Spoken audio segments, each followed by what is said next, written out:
Hi everyone, welcome back to my channel NCERT in निचोड़। तो आज की इस वीडियो में हम रिस्पायरेशन इन प्लांट के एनसीईआरटी रीडिंग करने जा रहे हैं। तो हम देखते हैं रिस्पायरेशन इन प्लांट के एनसीईआरटी में क्या क्या है।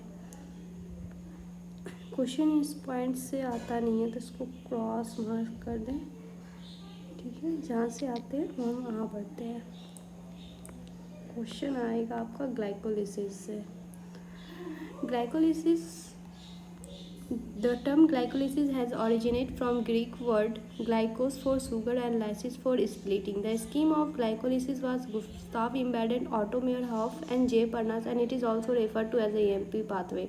ग्लाइकोलिसिस वर्ड जो है एक ग्रीक वर्ड है जहाँ ग्लूकोज जो है वो शुगर के लिए है, लाइसिस फॉर स्प्लिटिंग टूटने के लिए। The scheme of glycolysis 3 scientist ने दिया था, गुस्ताव इम्बेडेंट, ऑटो मेयरहॉफ एंड जे परनास। इसलिए उन्हीं के रिस्पेक्ट में इन्हें ईएमपी पाथवे के नाम से जाना जाता है। In an anaerobic organism it is the only process in respiration. Anaerobic organism में ये मात्र एक प्रोसेस है जहाँ रिस्पायरेशन होता है। Glycolysis occur in the cytoplasm of the cell and in present in all the living organism. Glycolysis जो है वो साइटोप्लाज्म में होने वाला रिएक्शन है, प्रोसेस है। In the process glycolysis undergo partial oxidation to form 2 molecules of pyruvic acid. Glycolysis में glucose का पार्शियल ऑक्सीडेशन होता है जहाँ पे 2 मॉलिक्यूल्स ऑफ पायरुविक एसिड का फॉर्मेशन होता है। और ये 10 स्टेप ऑफ ग्लाइकोलिसिस को समझते हैं। सबसे पहले ग्लूकोज जो है ग्लूकोज 6 फॉस्फेट में टूटता है जहाँ पे पहला एटीपी का खर्च होता है। दूसरा ग्लूकोज 6 फॉस्फेट से फ्रुक्टोज 6 फॉस्फेट बनता है एंड फ्रुक्टोज 6 फॉस्फेट से फ्रुक्टोज 1,6 फॉस्फेट के बनने में भी पहला एटीपी दूसरा एटीपी का खर्चा होता है। फिर फ्रुक्टोज 1,6 फॉस्फेट जो है वो 2 पार्ट में टूटता है। फ्रुक्टोज 1,6 फॉस्फेट जो है वो 6 कार्बन कंपाउंड है और ये दोनों 3 कार्बन कंपाउंड्स हैं। तो फ्रुक्टोज 1,6 फॉस्फेट जो है वो 3 कार्बन कंपाउंड्स में टूटता है। पहला है ग्लिसरॉल्डिहाइड 3 फॉस्फेट एंड दूसरा डाईहाइड्रोक्सी एसीटोन फॉस्फेट, और ये दोनों आपस में रिवर्सिबल रिएक्शन होते हैं। ग्लिसरॉल्डिहाइड 3 फॉस्फेट जो है वो 1,3 बाई फॉस्फोग्लिसरिक एसिड में टूटता है एंड 1,3 बाई फॉस्फोग्लिसरिक एसिड से 3 फॉस्फोग्लिसरिक एसिड के बनने में पहला एटीपी का फॉर्मेशन होता है, जिसको हम SLP level of substrate level of phosphorylation कहते हैं, जहाँ पे हमें डायरेक्ट एटीपी का फॉर्मेशन होता है। ग्लिसरॉल्डिहाइड 3 फॉस्फेट से 1,3 बाई फॉस्फेट के बनने में NADH का भी फॉर्मेशन होता है। 3 फॉस्फोग्लिसरिक एसिड से फिर 2 फॉस्फोग्लिसरिक एसिड का फॉर्मेशन होता है एंड 2 ग्लिसरेट से फॉस्फोइनॉल पायरुवेट का फॉर्मेशन होता है, जहाँ से H2 रिमूव होता है एंड फॉस्फोइनॉल पायरुवेट जो है पायरुविक एसिड में टूटता है तो भी एटीपी का फॉर्मेशन होता है। तो टोटल ये रिएक्शन जो है डाईहाइड्रोक्सी एसीटोन फॉस्फेट जो है वापस से टूटकर ग्लिसरॉल्डिहाइड 3 फॉस्फेट में बदलता है और वापस से ये रिएक्शन चलती है। मतलब ये टोटल रिएक्शन जो है वो 2 बार चलती है। तो इसलिए हम यहाँ पे 2 molecules of ATP and 2 NADH का फॉर्मेशन होता है। तो नेट जो एटीपी का फॉर्मेशन होता है वो 4 है, पर लेकिन स्टार्टिंग के 2 पॉइंट्स में एटीपी 2 खर्च हो चुका है, इसलिए नेट एटीपी जो होता है वो हमारा 2 ही होता है। तो finally 2 NADH and 2 ATP direct phosphorylation जो है हमें मिलता है। डायरेक्ट एटीपी 2 मॉलिक्यूल से ही मिलता है, नेट एटीपी हमें जो है 2 ही होता है। तो आगे बढ़ते हैं आज के देखते हैं एनसीईआरटी में और क्या क्या बातें की गई हैं। सबसे पहला है sucrose is converted into glucose and fructose bye enzyme invertase. Sucrose जो फोटोसिंथेसिस होता है ग्रीन प्लांट्स में, वहाँ पे ग्लूकोज का फॉर्मेशन होता है, पर वो ग्लूकोज फिर सुक्रोज की फॉर्म में स्टोर होते हैं। वो सुक्रोज वापस से टूटता है ग्लूकोज एंड फ्रुक्टोज में, जिसके लिए जो उसके लिए एंजाइम रिस्पॉन्सिबल होता है, उसका नाम है invertase.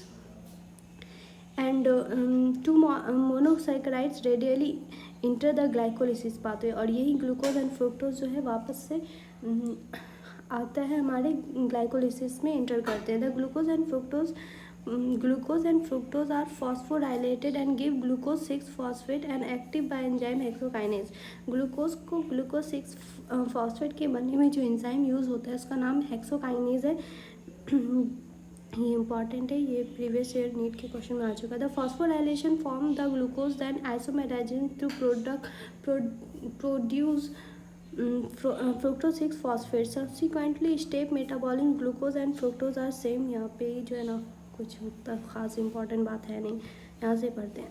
ATP is utilise in 2 step. ATP 2 step में यूटिलाइज होता है. First step in the conversion of glucose into glucose 6 phosphate. Glucose से ग्लूकोज 6 फॉस्फेट के बनने में पहला ATP का खर्च होता है. And second is the conversion of fructose 6 phosphate to fructose 1,6 bisphosphate. Fructose 6 phosphate के फ्रुक्टोज 1,6 बिसफॉस्फेट में बनने पे पहला दूसरा ATP का खर्चा होता है. और ये नीट 2023 में आया हुआ है क्वेश्चन. द फ्रुक्टोज 1,6 ये इम्पॉर्टेंट कर लीजिएगा. The fructose 1,6 bisphosphate is split into dihydroxy acetone phosphate and three phosphoglyceraldehyde. ये कह रहा है ये दो इसमें टूटता है. And we find that there is a one step where NADH is formed from NAD plus. Glyceraldehyde three phosphate जो है वो 1,3 बाईफॉस्फोग्लिसरिक एसिड में टूटता है. NADH का फॉर्मेशन करता है. 2 redox equivalent are removed to form 2 hydrogen atoms. The PGL is transferred to a molecule's NAD plus. PGL is oxidized with inorganic phosphate get convert into biphosphoglysceraldehyde, and the conversion of BPGA in 3-phosphoglyceric acid is also energy yielding process. ये process कर रहा है 1,3 बाईफॉस्फोग्लिसरिक acid के 3-फॉस्फोग्लिसरिक acid के बनने में ATP का formation होता है. और दूसरा फॉस्फो इनॉल पायरुवेट से पायरुविक एसिड के बनने में भी ATP का फॉर्मेशन हो रहा है. And this energy is trapped by the formation of ATP and another ATP synthesise during the conversion of PEP to pyruvic acid, जो कि अभी हमने बताया. जो यहाँ पे पायरुविक एसिड का फॉर्मेशन होता है उसके पास क्या क्या ऑप्शन है, वो कहाँ कहाँ जा सकते हैं वो देखते हैं. The pyruvic acid is then the key product of glycolysis. It is a metabolism fate of pyruvate that depends on the cellular need. There are the 3 major ways which different cell handle pyruvic acid product produced by glycolysis. They are lactic acid fermentation, alcoholic fermentation and aerobic respiration.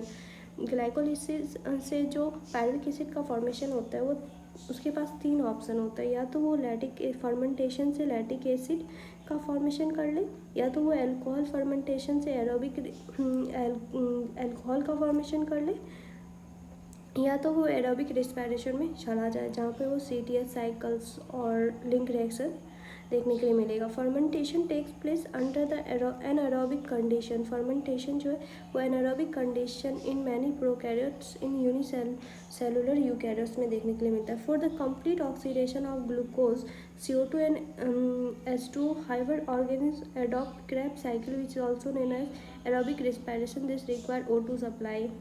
और aerobic respiration में जो है O2 का involvement होता है. And तो यहाँ पे कंप्लीट ऑक्सीडेशन ऑफ ग्लूकोज देखने के लिए मिलता है. CO2 and H2O का फॉर्मेशन